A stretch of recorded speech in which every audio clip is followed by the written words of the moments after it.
Unacademy. Let's crack it.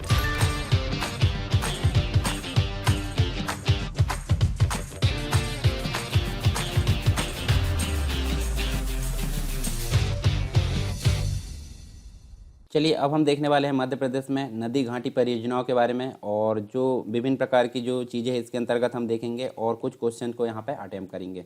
तो यहाँ basic चीज़ें अगर बात करूँ मैं नदी घाटी परियोजना की, तो मध्य प्रदेश जो है यहाँ पे सिंचाई, मुख्य रूप से हम बात कर रहे हैं किसकी, सिंचाई की। तो सिंचाई के साधन के रूप में हम देखेंगे बहुत सारी चीज़ें यहाँ पे जो नदी घाटी परियोजना है उसके संबंध में कुछ बेसिक चीज़ें जान लेते हैं। यानी कि मध्य प्रदेश जो है, मध्य प्रदेश की नदियाँ यहाँ पे अगर बात करें तो प्रायद्वीपीय नदियाँ एवं वर्षा पर आधारित है, और वर्तमान में यहाँ पे अगर देखें तो इनमें 81 लाख हेक्टेयर मीटर औसत सतह पानी उपलब्ध है।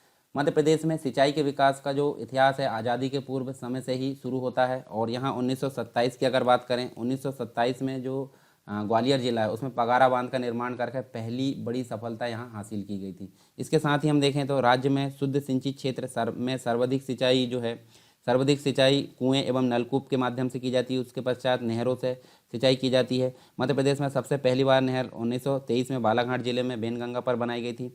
मध्य प्रदेश में सर्वाधिक शुद्ध सिंचित क्षेत्र दतिया है, जो कि लगभग 67% या 66% के आसपास हम देख सकते हैं, और सबसे कम डिंडोरी जिला देखने को मिलता है। मध्य प्रदेश में सबसे अधिक क्षेत्रफल नहरों तथा नहरों द्वारा सिंचाई जो है तवा परियोजना द्वारा की जाती है। राज्य में उपलब्ध जल संसाधनों की समुचित विकास के लिए 1956 में जल संसाधन विभाग की स्थापना की गई थी। 1976 में मध्य प्रदेश में सिंचाई उद्वहन निगम की स्थापना की गई थी। तो ये चीज़ आप देख सकते हैं यहाँ पे। इसके अलावा हम देखें सिंचाई के साधन मुख्य रूप से देखने को मिलते हैं तो 3 प्रकार के साधन हैं, कुआँ एवं नलकूप है, नहर व तालाब है, और अन्य साधन के द्वारा।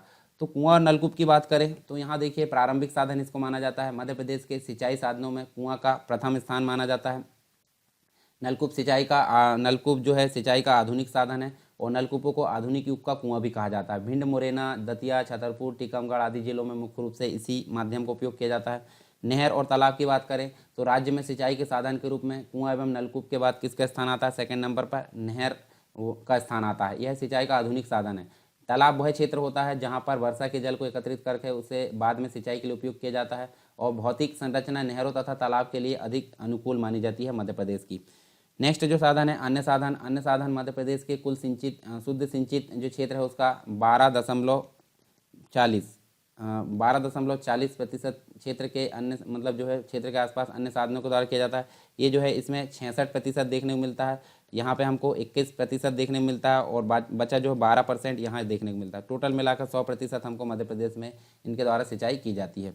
इसके अलावा आपको 2 चीज़ें और देखने मिलेगी, एक तो अधिक सिंचाई वाले क्षेत्र और एक तो कम सिंचाई वाले क्षेत्र। अधिक सिंचाई वाले क्षेत्र हमको मुख्य रूप से देखें तो ये जो है इन क्षेत्रों के अंतर्गत देख सकते हैं चंबल संभाग आता है। चंबल संभाग मतलब ऊपर जो है, उसके बाद नर्मदापुरम की अगर बात करें ये नीचे देखने को मिलता है, ये सारे संभाग आते हैं। इन क्षेत्रों में सिंचाई के साधन का सर्वाधिक विकास हुआ है, और नर्मदा घाटी, चंबल बेसिन, मालवा पठार के अंतर्गत भी देखने को मिलता है। बुंदेलखंड की जो उच्च भूमि है बेनगंगा घाटी। साथ में कम सिंचाई वाले क्षेत्र की अगर बात करें तो ये प्रदेश जो है अनूपपुर जिला, मतलब इधर वाला जो क्षेत्र है अनूपपुर, डिंडोरी, मंडला, शहडोल ये आदि जिले आते हैं, पिछड़े दृष्टि से देख सकते हैं। पश्चिमी भागों में सतपुड़ा, मेकल पठार, रीवा पन्नग पठार, ये जो है अनुपजाऊ मिट्टी, उबड़ खाबड़ धरातल और बहुत सारी चीज़ यहाँ देखने को मिलती है। अनअकैडमी आपके लेकर आया है बहुत ही आकर्षक फ्री प्लान जो कि एमपीपीएससी और व्यापम के एग्जाम से संबंधित है। यदि आप फ्री प्लान लेना चाहते हैं तो आपको यहाँ पे मिलेगा 500 से ज्यादा free live classes every week, और डाउट क्लियरिंग सेशन भी आपको दिया जा रहा है। वीकली फ्री मॉक टेस्ट यहाँ पे चल रहा है। फ्री लाइव क्विज यहाँ पे चलती है, 20 से ज्यादा क्वेश्चन यहाँ पे हर सब्जेक्ट को मिलाकर होता है। Daily T20 free live quiz यहाँ पे चलती है, 20 क्वेश्चन होते हैं, 20 मिनट में आपको इसका आंसर देने होते हैं, और 8 PM पे ये सीरीज चलती है, और 8:30 बजे इसका एनालिसिस कराया जाता है टॉप एजुकेटर्स के द्वारा। इसका फायदा लेने के लिए आपको क्या करना है, इसका फायदा लेने आपको डाउनलोड करना है सिंपली अनअकैडमी लर्निंग ऐप। यहाँ पे एमपीपीएससी से संबंधित कोर्स यूज कीजिए, एमपीपीएससी आपका गोल सेलेक्ट कीजिए, और यहाँ पे सरकार 10 आपको प्रोमो कोड यूज करना है इस प्लान को अनलॉक करने के लिए। याद रहे सरकार 10 प्रोमो कोड यूज करने के बाद ही आप फ्री प्लान को अनलॉक कर सकते हैं। और यदि आप प्लस बैचेस के साथ जाना चाहते हैं अपनी ऑल राउंड प्रिपरेशन के लिए, तो यहाँ पे विभिन्न प्रकार के बैचेस चल रहे हैं। प्रीलिम्स के यहाँ पे अल्टीमेट 60 डेज का क्रैश कोर्स यहाँ पे चल रहा है, संपूर्ण ज्ञान, जो कि यदि आप रिवीजन कर रहे हैं तो इसके लिए आपके लिए आवश्यक है। और यदि आप संकल्प एमपीपीएससी 2020 में जुड़ रहे हैं तो इसके लिए आपको डाउट क्लियरिंग सेशन यहाँ पे एक्स्ट्रा मिलेंगे, और वीकली 12 सेशन यहाँ पे सब्जेक्ट वाइज लग रहे हैं यदि आप ऑलरेडी रिवीजन कर रहे हैं तो। मेगा बैच स्टार्टिंग सून है यहाँ पे, और एमपीपीएससी की तैयारी आप शुरू से करना चाहते हैं तो 10 महीने का फाउंडेशन बैच यहाँ पे शुरू हो रहा है। यहाँ पे टेस्ट सीरीज वगैरह भी चलेगी। स्वप्न पूर्ति बैच उन लोगों के लिए है जो यहाँ पे 2019 का प्रीलिम्स क्वालिफाई किए हैं और अपने सपनों को साकार करके एमपीपीएससी की जो मुख्य परीक्षा है उसमें उत्तीर्ण होना चाहते हैं। इसमें साथ ही साथ आपको उत्तर लेखन का अभ्यास भी कराया जाएगा। टॉप एजुकेटर्स के द्वारा आप इन टॉप एजुकेटर्स द्वारा आप यहाँ पढ़ सकते हैं, आप देख सकते हैं। और इस सब्सक्रिप्शन को प्राप्त करने के लिए आपको अनअकैडमी के लर्निंग ऐप में जाकर एमपीपीएससी और अपना संबंधित गोल में प्लस कोर्स में जाना है और यहाँ पे गेट सब्सक्रिप्शन ऑप्शन में क्लिक करके आपको इस प्रकार की विंडो यहाँ पे दिखेगी और आप यहाँ पे अपने अनुसार यहाँ पे जो प्लान है वो ले सकते हैं। और याद रहे सरकार 10 प्रोमो कोड यूज करने के पर आपको 10% का डिस्काउंट मिल जाएगा। और देर किस बात की, download Unacademy app now to let's crack MP and exams. कुछ बहुउद्देशीय परियोजना हम देखेंगे और उसके बाद हम देखेंगे बाकी की चीज़ें। तो बहुउद्देशीय परियोजना मतलब हम अगर बात करें तो एक से अधिक उद्देश्यों को लेकर बनाई गई जो नदी घाटी परियोजना होती है उनको बहुउद्देशीय परियोजना या नदी घाटी परियोजना उनको कहा जाता है। इन परियोजनाओं के अंतर्गत बड़ी बड़ी नदियों पर बांध बनाए जाते हैं और नदी घाटी परियोजना बृहद उद्देश्यों के लिए लगाई जाती है। जैसे अगर बात करें तो इसका उद्देश्य जो होता है मुख्य रूप से सिंचाई है, बिजली है, पेयजल है, जल विद्युत, जिसे बिजली हम बात करें, वन संरक्षण है, भूमि संरक्षण, मत्स्य पालन, पर्यटन विकास, रोजगार के अवसरों का सृजन, नौका परिवहन, इन सभी उद्देश्यों के लिए इसका जो है निर्माण किया जाता है, इसलिए इनको बहुउद्देशीय परियोजना कहा जाता है। और जो भारत के प्रथम प्रधानमंत्री थे पंडित जवाहरलाल नेहरू, इन्होंने आधुनिक भारत का मंदिर कहा गया है, मतलब नदी घाटी परियोजनाओं को उन्होंने क्या कहा है, आधुनिक भारत का मंदिर कहा है। तो इनमें से हम कुछ इंपॉर्टेंट रूप से जो नदी घाटी परियोजना उनके बारे में देखेंगे। जैसे चंबल परियोजना, तो चंबल परियोजना आप मैप में देखिए, चंबल नदी यहाँ इंदौर से मऊ के पास से निकली और यहाँ से निकल कर देखिए फिर से मध्य प्रदेश में आकर यमुना नदी में मिल जाती है, यहाँ उत्तर प्रदेश के अंतर्गत। तो आप देख सकते हैं यहाँ 3 परियोजना यानी कि गांधी सागर है, राणा प्रताप है और जवाहर है, तीनों आप परियोजना देखिए। उसके बाद हम यहाँ देखिए मैप में भी देख सकते हैं, यहाँ देखिए गांधी सागर, राणा प्रताप और जवाहर सागर, ये चंबल नदी पर देखने को मिलती है। यहाँ देखें तो जो है संयुक्त रूप से ये परियोजना यानी कि मध्य प्रदेश व राजस्थान की संयुक्त परियोजना है। 1953 और 54 में 1953 और 54 में इसको प्रारंभ किया गया। इसमें राणा प्रताप सागर बांध जो कि चित्तौड़गढ़ में है, जवाहर सागर बांध कोटा में है और गांधी सागर बांध नीमच मंदसौर मध्य प्रदेश के अंतर्गत है। ठीक है, ये चीज़ हमको देखने को मिलती है।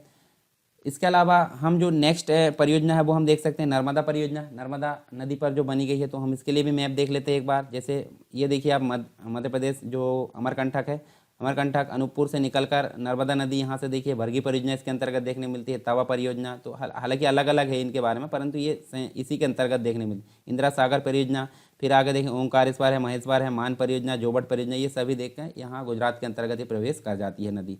तो यहाँ भी देख सकते हैं आप, देखिए इस मैप में भी डायग्राम में यहाँ देखिए, यहाँ से निकल कर ये जो नदी है इसकी कुछ सहायक नदियाँ हैं जो अलग अलग दिख सकती हैं। ठीक है, ट्रिब्यूटरी जिन्हें हम बोलते हैं, और अलग जो जाती है उसको डिस्ट्रीब्यूटरी बोलते हैं। तो ये सभी परियोजना आपको दिख रही है कौन सी, और इसमें आगे तक भी यानी कि सरदार सरोवर ये गुजरात में, ठीक है, ये देखने को मिलती है और खंबात की खाड़ी में जाकर ये गिर जाती है।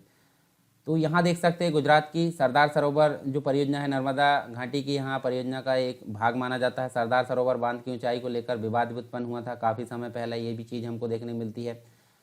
इसके अलावा नेक्स्ट जो है रानी अवंतीबाई सागर परियोजना देखने को मिलती है, ये इसको बरगी परियोजना भी बोला जाता है। और ये हम देख सकते हैं रानी अवंतीबाई सागर परियोजना मध्य प्रदेश में नर्मदा नदी में स्थित एक परियोजना है। ठीक है, रानी अवंतीबाई या फिर बरगी परियोजना इसको बोला जाता है, ये आप देख सकते हैं।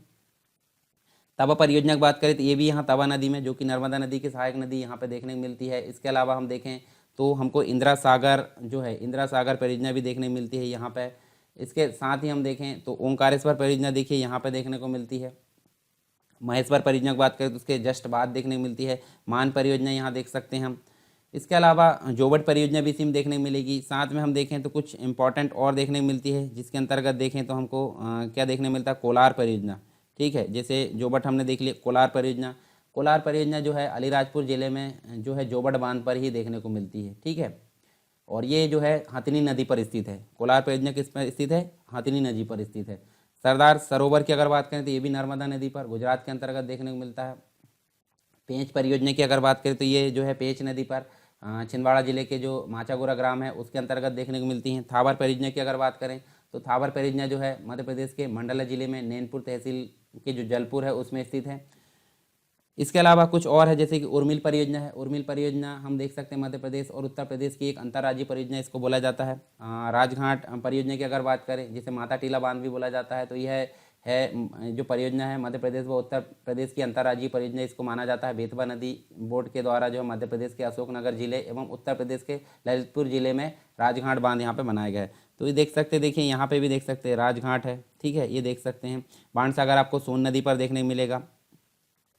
तो ये आप पूरा कंप्लीट मैप यहाँ ध्यान में रखेंगे, ज़्यादा अच्छा रहेगा। भांडेर परियोजना की अगर बात करें तो ये प्रथम पंचवर्षीय योजना के दौरान मध्य प्रदेश और उत्तर प्रदेश के अंतर्राज्यीय परियोजना के रूप में इस परियोजना को शुरू किया गया था।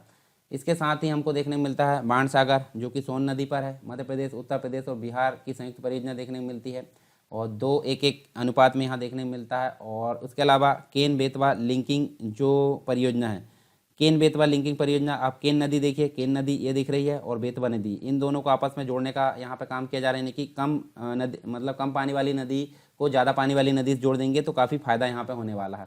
तो यहाँ 1982 में इसको जो है जो प्रधानमंत्री थी उस समय इंदिरा गांधी, उन्होंने नेशनल वाटर जो है डेवलपमेंट एजेंसी, इसका गठन किया था। उसी के तहत इसको जो है जोड़ने का काम किया जा रहा है। इसके अलावा हलाली परियोजना हमको देखने को मिलती है 2 और, यानी कि हलाली परियोजना जो है यहाँ पर सम्राट अशोक सागर परियोजना के नाम से भी इसको जाना जाता है। हलाली नदी पर ये बनाई गई। और इसके अलावा एक और लास्ट है जो कि हम देख सकते हैं यहाँ पे, नर्मदा छिपरा सिंहस्थ परियोजना। मध्य प्रदेश के मालवा क्षेत्र में जल संकट की समस्या को दूर करने के लिए ये काम किया जा रहा है। तो ये हमने देखे कुछ बेसिक चीज़ें। उसके अलावा यहाँ देखिए आपको देखने मिलेगा कुछ परियोजना है और कुछ लाभान्वित क्षेत्र है, जैसे कि चलुदू है, ये मंदसौर में, भानपुरा मंदसौर, तिछारा ग्वालियर, पोसपहसारी ग्वालियर में, हरसी बांध ग्वालियर में, कॉकेटो ग्वालियर, रनगवा छतरपुर, बरियारपुर जो बांगो है वो छतरपुर में, मोहनी पिकअप शिवपुरी, बाघा की अगर बात करें बालाघाट में, जामिनी, भिंड टीकमगढ़, अपर ताप्ती, खंडवा, जोघाट, झाबुआ। तो ये कुछ परियोजना थी जिनसे लाभान्वित जिले हमने देखे। इसके साथ ही हम देखें यहाँ पे कुछ अन्य चीज़ें और देख लेते हैं जो कि परियोजनाएं हैं। और परियोजनाओं को हम देखेंगे यहाँ पे, मतलब जैसे चंबल परियोजना, चंबल नदी पर कौन कौन से ज़िले यहाँ पे देखने को मिलते हैं, रानी अवंतीबाई सागर नर्मदा नदी पर, जबलपुर, नरसिंहपुर। और ये जो है कुछ विशेष चीज़ें आप स्क्रीनशॉट लेकर इसको पढ़ सकते हैं, ठीक है, आसानी से आप जो है जो हमने पहले पढ़ चुके हैं, ठीक है। तो इनको भी आप देख सकते हैं कौन कौन सी नदी पर कौन सी परियोजना है, वो हमको यहाँ पे देखने को मिल रहा है। इसके अलावा जो बेसिक चीज़ें यानी कि सरदार परियोजना है, उसके अलावा पेंच परियोजना भी देखने को मिलती है, जिसके अंतर्गत पेंच नदी पर छिंदवाड़ा बालाघाट की संयुक्त परियोजना है। थावर परियोजना बेनगंगा नदी पर, उर्मिल परियोजना उर्मिल नदी पर, माता टीला बेतवा पर, बाण सागर सोन नदी पर। साथ में केन बेतवा परियोजना, केन बेतवा जो परियोजना है केन नदी पर, चोरल परियोजना चोरल नदी पर, हलाली परियोजना हलाली नदी पर। तो ये कुछ बेसिक चीज़ें थी, ये हमको देखने को मिली। अब बात कर लेते हैं हम यहाँ पे किसकी, हम बात कर लेते हैं यहाँ पर जो कुछ क्वेश्चन हैं उनके बारे में। तो क्वेश्चन क्या क्या यहाँ पे बन सकते हैं, जैसे पहला जो क्वेश्चन हमारे सामने देखने को मिलता है, सिंगाजी ताप विद्युत परियोजना की 4वीं यूनिट का लोकार्पण कब किया गया। तो इसका राइट आंसर क्या है, मार्च 2019 में इसका लोकार्पण किया गया। तो देखिए 3 मार्च 2019 को खंडवा जिले में स्थित श्री सिंगाजी ताप विद्युत परियोजना की 4वीं यूनिट यहाँ पर लोकार्पित की गई मुख्यमंत्री कमलनाथ के द्वारा। और यहाँ पे अगर देखें तो ये जो है सिंगाजी ताप विद्युत परियोजना में निकलने वाली सल्फर डाइऑक्साइड गैस की मात्रा को कम करने के लिए FGD, जिसे फ्लू गैस डी सल्फेराइजेशन कहा जाता है सिस्टम, उसको लगाया जा रहा है यहाँ पे। उसके बाद हम देखें सितंबर 2018 में मध्य प्रदेश की जो है निम्न में से किस परियोजना का नाम अटल सागर परियोजना कर दिया गया। तो ये जो है मढ़ी खेड़ा परियोजना को अटल सागर परियोजना के नाम से जाना जाएगा।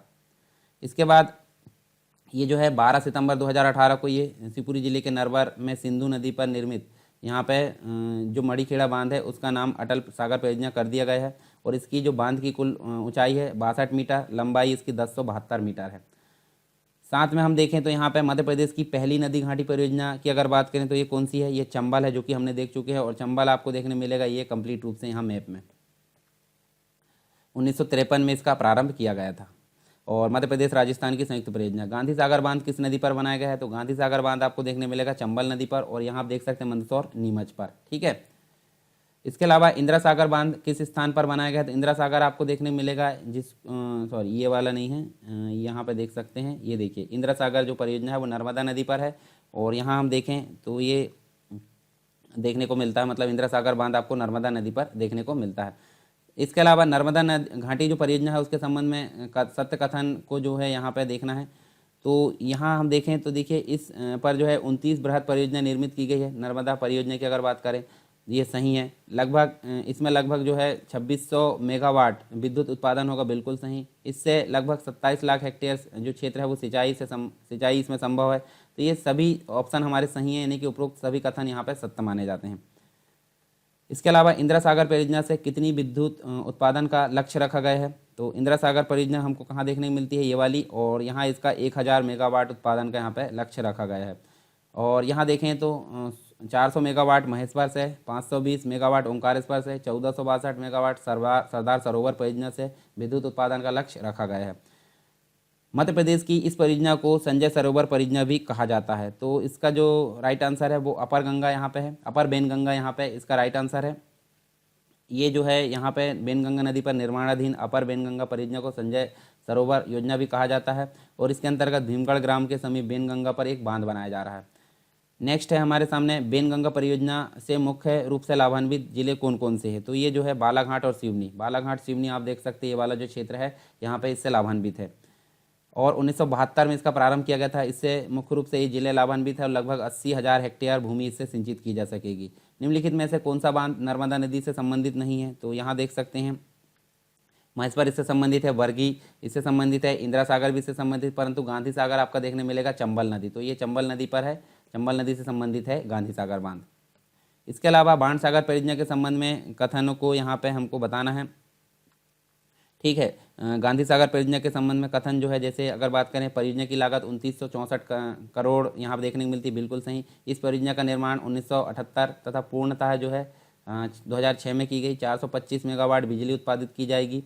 इसके अलावा इससे लाभान्वित ग्रामों की संख्या 333 है। इसका जल ग्रहण क्षेत्र 18,648 है। तो ये सारे ऑप्शन यहाँ पे सही, यानी कि 1 2 3 4 5 सभी ऑप्शन यहाँ पे करेक्ट है। साथ में केन बेतवा लिंक परियोजना के लिए कहाँ मिट्टी का बांध बनाया जा रहा है? तो इसका राइट आंसर छतरपुर में है। छतरपुर आप देख सकते हैं यहाँ पे है। और यहाँ देख सकते हैं किस परियोजना को संजय सरोवर परियोजना के नाम से जाना जाता है? तो ये अभी हमने देखे थे अपर गंगा, ठीक है, अपर बेनगंगा, अपर बेनगंगा इसका राइट आंसर है। साथ ही हम देखें जवाहर सागर जो परियोजना है, यहाँ पे जवाहर सागर जल विद्युत केंद्र से उत्पादित जो जल है, जल विद्युत, उसमें प्रदेश का कितना हिस्सा देखने को मिलता है? तो इसका राइट आंसर क्या है? 49, यानी लगभग 50 के आसपास 49.5 मेगावाट देखने को मिलता है। मध्य प्रदेश में मान परियोजना किस स्थान पर निर्मित की गई? तो मान परियोजना नर्मदा की सहायक नदी, ये देख सकते हैं कहाँ पे स्थित की गई है, मतलब यहाँ पे देखें तो जीराबाद, और ये इसके बारे में देखें तो 5 अक्टूबर 2006 को इसको लोकार्पित किया गया। धार जिले में देखने को मिलती है, 55 किलोमीटर दूर धार जिले से जीराबाद के पास मान नदी पर निर्मित की गई। इस बांध की जो लंबाई है 138 मीटर है तथा ऊंचाई 53 मीटर देखने को मिलती है। बांध से वार्षिक सिंचाई जो है 19,200 हेक्टेयर तक की जा सकेगी। फिर उसके बाद निम्न में से कौन सा बांध नर्मदा नदी पर नहीं है? तो यहाँ देख सकते हैं, देखिए द नंबर का इसका राइट आंसर है। तो यहाँ देखिए जो नर्मदा नदी है उस पर यहाँ पे देखने को मिलता है वर्गी भी है, ओंकारेश्वर भी है, इंदिरा सागर भी। बाण सागर आपको कहाँ देखने मिलेगा? सोन नदी पर देखने मिलेगा यहाँ पे, ठीक है, जो कि मध्य प्रदेश, उत्तर प्रदेश और बिहार इन तीनों की संयुक्त परियोजना इसको माना जाता है। फिर राजघाट बांध जो है किन दो राज्यों, राजघाट बांध किन दो राज्यों की सम्मिलित परियोजना है? तो राजघाट बांध हम देख सकते हैं एक तो मध्य प्रदेश की है और दूसरा उत्तर प्रदेश। तो कहाँ पे है राजघाट बांध? ये देख सकते हैं बेतवा नदी पर यह बनाया गया है, ठीक है। उसके अलावा नेक्स्ट हम देख सकते हैं बावनथड़ी सिंचाई परियोजना। बावनथड़ी सिंचाई परियोजना किन राज्यों की संयुक्त परियोजना है? तो बावनथड़ी सिंचाई परियोजना हम देख सकते हैं मध्य प्रदेश और महाराष्ट्र की ये जो है किसकी संयुक्त रूप से परियोजना है। तो बावनथड़ी हम देख सकते हैं यहाँ पे। इसके अलावा यह परियोजना बालाघाट के जिले की कटंगी तहसील के गांव कुटबा में बावनथड़ी नदी पर स्थित की गई है, निर्मित की गई। इसका निर्माण कार्य जो है सन 1978 में प्रारंभ किया गया और इस परियोजना में निर्मित की गई नहरें, उपनहरें से जो है बालाघाट सिवनी जिले के 80,929 हेक्टेयर भूमि यहाँ सिंचाई की जा सकती है। इंदिरा सागर बांध खालिस्तान वर्ष में चालू हुआ था, 2005 में चालू हुआ और कहाँ पे है ये? नर्मदा नदी पर देखने को मिलता है। सरदार सरोवर बांध की जो परिकल्पना है इन्होंने की थी, कौन थे ये? तो ये थे पंडित जवाहरलाल नेहरू, जो कि भारत के पहले प्रधानमंत्री थे, इनके द्वारा की गई थी। तो यहाँ देखिए दुनिया का जो है दूसरा सबसे बड़ा बांध है और जिसकी अभिकल्पना प्रधानमंत्री, जो प्रथम प्रधानमंत्री थे जवाहरलाल नेहरू, इनके द्वारा की गई थी। आधारशिला 1961 में रखी गई थी, लेकिन निर्माण कार्य जो है 1979 में प्रारंभ किया गया। यह बांध जो है अपनी ऊंचाई को लेकर काफ़ी विवादित रहता है। माही परियोजना किस जिले में है? तो ये जो है धार जिले में है, ठीक है।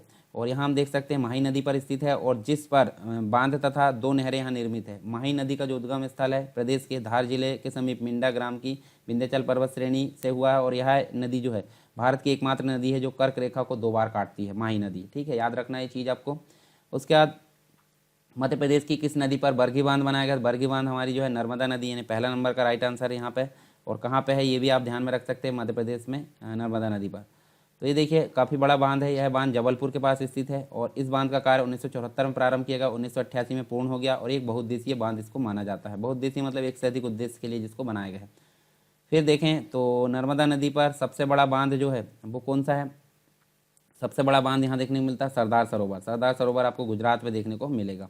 तो इसके बारे में यहाँ देख लेते हैं हम। देखिए जो गुजरात राज्य है उसके बड़ौदा जिले के देवड़िया गांव के पास नर्मदा नदी पर बना यह सबसे बड़ा बांध है और दुनिया का दूसरा बड़ा बांध है। सरदार सरोवर बांध परियोजना जिसे हाल ही में यानी 2017 में प्रधानमंत्री नरेंद्र मोदी ने देश को समर्पित किया। गुजरात, मध्य प्रदेश, राजस्थान, महाराष्ट्र राज्यों की बहुउद्देशीय परियोजना है। इस परियोजना का उद्देश्य गुजरात के सूखाग्रस्त इलाकों में पानी पहुँचाना, मध्य प्रदेश के लिए बिजली पैदा करना। तिगरा बांध जो है संक नदी ग्वालियर में है, जो हम यहाँ ऑप्शन में देख सकते हैं। यह ग्वालियर शहर को शुद्ध पानी उपलब्ध कराता है। बारना बांध जो है मध्य प्रदेश के रायसेन जिले में बारना नदी पर है और इसका प्रयोग जो है सिंचाई कार्यों के लिए किया जाता है। बरघी बांध की अगर बात करते हैं जबलपुर में है। तो ये सारी चीज़ें आप यहाँ देख सकते हैं हम किससे संबंधित, सिंचाई परियोजना से संबंधित। आई होप सारी चीज़ें आपको क्लियर हुई होगी। फिर भी अगर कोई डाउट है तो आप कमेंट बॉक्स में मुझे बताइए। इसके बाद के जो टॉपिक है नेक्स्ट जो क्लास है उसमें हम देखने वाले हैं। अनअकैडमी आपके लेकर आया है बहुत ही आकर्षक फ्री प्लान जो कि एमपीपीएससी और व्यापम के एग्जाम से संबंधित है। यदि आप फ्री प्लान लेना चाहते हैं तो आपको यहाँ पे मिलेगा 500 से ज्यादा free live classes every week और डाउट क्लियरिंग सेशन भी आपको दिया जा रहा है। वीकली फ्री मॉक टेस्ट यहाँ पे चल रहे हैं। फ्री लाइव क्विज यहाँ पे चलती है, 20 से ज्यादा क्वेश्चन यहाँ पे हर सब्जेक्ट को मिलाकर होता है। Daily T20 free live quiz यहाँ पे चलती है, 20 क्वेश्चन होते हैं, 20 मिनट में आपको इसका आंसर देने होते हैं और 8 PM पे ये सीरीज चलती है और 8:30 बजे इसका एनालिसिस कराया जाता है टॉप एजुकेटर्स के द्वारा। इसका फायदा लेने के लिए आपको क्या करना है? इसका फायदा लेने आपको डाउनलोड करना है सिंपली अनअकैडमी का लर्निंग ऐप। यहाँ पे एमपीपीएससी से संबंधित कोर्स यूज कीजिए, एमपीपीएससी आपका गोल सेलेक्ट कीजिए और यहाँ पे सरकार 10 आपको प्रोमो कोड यूज करना है इस प्लान को अनलॉक करने के लिए। याद रहे सरकार 10 प्रोमो कोड यूज करने के बाद ही आप फ्री प्लान को अनलॉक कर सकते हैं। और यदि आप प्लस बैचेस के साथ जाना चाहते हैं अपनी ऑल राउंड प्रिपरेशन के लिए तो यहाँ पे विभिन्न प्रकार के बैचेस चल रहे हैं। प्रीलिम्स के यहाँ पे अल्टीमेट 60 डेज का क्रैश कोर्स यहाँ पे चल रहा है, संपूर्ण ज्ञान, जो कि यदि आप रिवीजन कर रहे हैं तो इसके लिए आपके लिए आवश्यक है। और यदि आप संकल्प एमपीपीएससी 2020 में जुड़ रहे हैं तो इसके लिए आपको डाउट क्लियरिंग सेशन यहाँ पे एक्स्ट्रा मिलेंगे और वीकली 12 सेशन यहाँ पे सब्जेक्ट वाइज लग रहे हैं यदि आप ऑलरेडी रिवीजन कर रहे हैं तो। मेगा बैच स्टार्टिंग सून है यहाँ पे और एमपीपीएससी की तैयारी आप शुरू से करना चाहते हैं तो 10 महीने का फाउंडेशन बैच यहाँ पे शुरू हो रहा है। यहाँ पे टेस्ट सीरीज वगैरह भी चलेगी। स्वप्न पूर्ति बैच उन लोगों के लिए है जो यहाँ पे 2019 का प्रीलिम्स क्वालिफाई किए हैं और अपने सपनों को साकार करके एमपीपीएससी की जो मुख्य परीक्षा है उसमें उत्तीर्ण होना चाहते हैं। इसमें साथ ही साथ आपको उत्तर लेखन का अभ्यास कराया जाएगा। टॉप एजुकेटर्स के द्वारा आप इन टॉप एजुकेटर्स द्वारा आप पढ़ सकते हैं, आप देख सकते हैं। और इस सब्सक्रिप्शन प्राप्त करने के लिए आपको अनअकैडमी के लर्निंग ऐप में जाकर एमपीपीएससी और संबंधित गोल में प्लस कोर्स में जाना है और यहाँ पे गेट सब्सक्रिप्शन ऑप्शन में क्लिक करके आपको इस प्रकार की विंडो यहाँ पे दिखेगी और आप यहाँ पे अपने अनुसार यहाँ पे जो प्लान है वो ले सकते हैं। और याद रहे सरकार 10 प्रोमो कोड यूज करने पर आपको 10% का डिस्काउंट मिल जाएगा। और देर किस बात की, download Unacademy app now to let's crack MP and weapon exams.